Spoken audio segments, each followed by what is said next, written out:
इंसानियत। शाम ढलने वाली थी। मैं अक्सर इसी बस से अपने घर वापस आता था। मैंने देखा वह लगभग दौड़ती हुई बस के पास आई और बस में चढ़ गई। वह आगे वाली सीट पर बैठ गई। मैं पीछे की सीट पर बैठा था। यही कोई 27-28 साल की शादीशुदा महिला थी।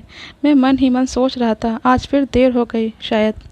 अक्सर ये तो होती हैं, आज अकेले है, शायद आज वो नहीं आई होगी। मैं देख रहा था उसके सामने वाली सीट पर 30-32 साल के दो नौजवान बैठे थे जो उसे देखकर आपस में कुछ बातें कर रहे थे। मैंने बस में नज़रें घुमाकर देखा। बस में केवल 5 औरतें थीं, जिसमें से 2 को मैं पर्सनली जानता था, जो टीचर थीं, जिनका स्टॉपेज 5-15 मिनट में आने वाला था। वे भी मेरी तरह इसी बस में रोज़ वापस आती थीं। थोड़ी देर में उनका स्टॉपेज आ गया, फिर 2 महिलाएं भी उतर गईं। मैंने घड़ी में टाइम देखा, 7 बजने वाले थे। धीरे धीरे बस से सारे यात्री उतर रहे थे। बस में केवल 10 लोग बचे थे। तब मैंने महसूस किया वे 2 नहीं 4 थे। थोड़ी देर में उन 3 महिलाओं का भी स्टॉपेज आ गया। वे तीनों भी उतर गईं।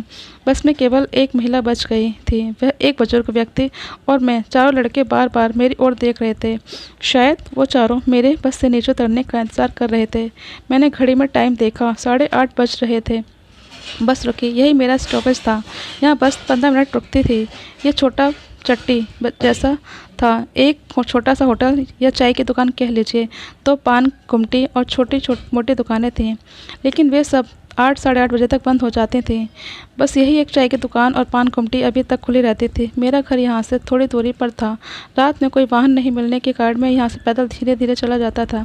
अब कई बार कोई जान पहचान वाला मिल जाता तो उसके साथ गपशप करते हुए मैं यहीं रुक कर चाय पीकर रात के 9 बजे तक घर जाता था। लेकिन आज कोई जान पहचान वाला नहीं मिला था। फिर भी मैं चाय की दुकान पर आकर खड़ा हो गया। मेरा मन अनजाने डर से आशंकित था। हालांकि ये मेरा वहम भी हो सकता था, क्योंकि उस महिला को घूरने के अलावा अभी तक कोई हरकत नहीं की थी उन चारों ने। फिर भी मन क्यों आशंकित था पता नहीं। इसी उधेड़-बुन में मैं वहीं चाय की दुकान के पास बेंच पर बैठ गया। मैंने देखा वह बुजुर्ग आदमी भी यहीं उतर कर अपने रास्ते चले गए। शायद उन्हें यहीं आसपास ही जाना होगा। मैं भी अपना बैग उठा अपने घर चलने की सोच ही रहा था कि मैंने देखा वह महिला धीरे धीरे चलती हुई मेरे बगल में आकर खड़ी हो गई। उसके चेहरे पर डर और घबराहट साफ दिखाई दे रही थी।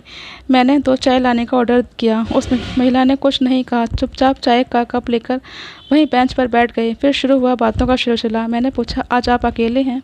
आपकी सहेली नहीं आई है क्या? उस महिला ने जवाब दिया, हाँ, आज वो नहीं आई थी। आपकी बस छूट गई? उसने धीरे से कहा। हाँ, आप टीचर हैं? उसने हाँ में सिर हिलाया। तभी बस कंडक्टर ने आवाज़ लगाई। वह बस में जाकर बैठ गई। मैंने देखा वे चारों लड़के भी बस में चढ़ रहे थे।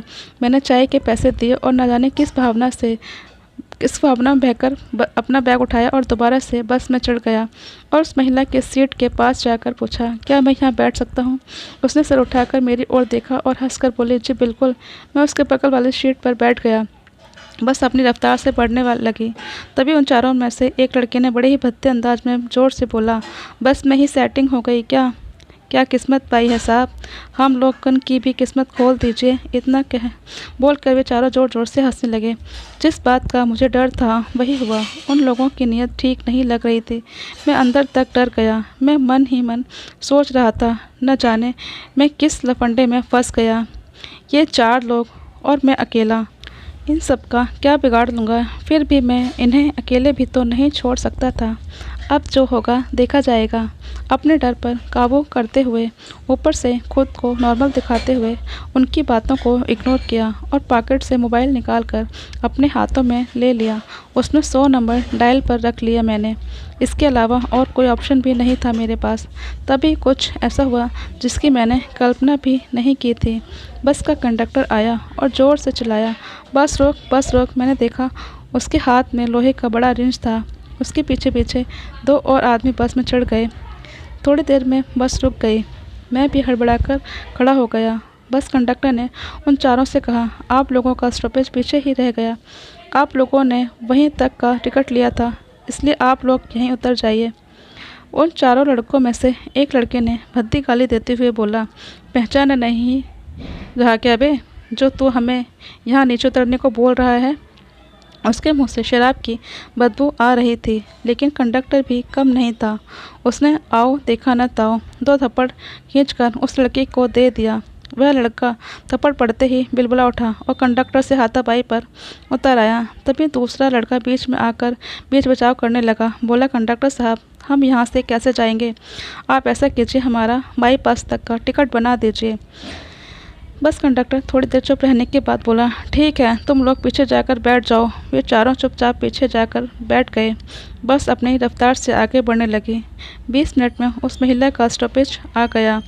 स्टॉपेज पर मोटरसाइकिल से पहले से ही कोई उसका इंतज़ार कर रहा था। उन्होंने पहले से ही किसी को बुला लिया था, शायद उनके पतिदेव थे। वे चुपचाप बस से उतरकर मोटरसाइकिल के पीछे बैठ गई। उन्होंने आंखों में कृतज्ञता के भाव साफ झलक रहे थे। मैं भी बस से नीचे उतर गया। यहाँ से मैं अपने घर कैसे जाऊँ, ये सोच रहा था, क्योंकि वापसी के लिए कोई वाहन मिलेगा इसकी उम्मीद नहीं थी। किसी को मदद के लिए बुलाना पड़ेगा। यही सोचकर मोबाइल निकालकर दोस्त का नंबर डायल करने लगा। तभी मुझे जानी पहचानी आवाज़ सुनाई पड़ी। मैंने पीछे मुड़कर देखा तो वही बस कंडक्टर मोटरसाइकिल से था। बोला, बैठिए सर, मैं आपको छोड़ता हुआ अपने गांव चला जाऊंगा। मैं चुपचाप मोटरसाइकिल के पीछे बैठ गया। मैंने उस कंडक्टर से कहा, अरे भाई, तुमने तो आज कमाल कर दिया, लेकिन तुम्हारा तो रोज़ का आना जाना है, कल को कुछ हो गया तो? उसने हंसकर कहा, अरे सर, ऐसे ऐसे 2-4 लोगों से तो हमारा रोज़ सामना हो जाता है। पैसेंजर को सही सलामत घर तक पहुंचाना हमारा काम ही नहीं, हमारा कर्तव्य भी है। ऐसे सर, आपको डर नहीं लगा? आप अकेले और ये 4? उसकी यह बात सुनकर मुझे हंसी आ गई। मैंने हंसकर कहा, डर किसको नहीं लगता भाई, डर सभी को लगता है, लेकिन वो कहते हैं ना, डर के आगे जीत है। मेरी बातें सुनकर मैं ठहाका लगाकर हंसने लगा। थोड़ी देर में वह बोला, लीजिए सर, आपका स्टॉपेज आ गया। मोटरसाइकिल से नीचे उतरकर मैंने उसे धन्यवाद कहा और अपने घर की ओर जाने लगा। तभी उस कंडक्टर ने कहा, एक बात कहूँ सर, आप जैसे लोगों के कारण ही इंसानियत जिंदा है, नहीं तो इन जैसे लोगों ने तो हमारी बच्चियों का जीना मुश्किल कर दिया है।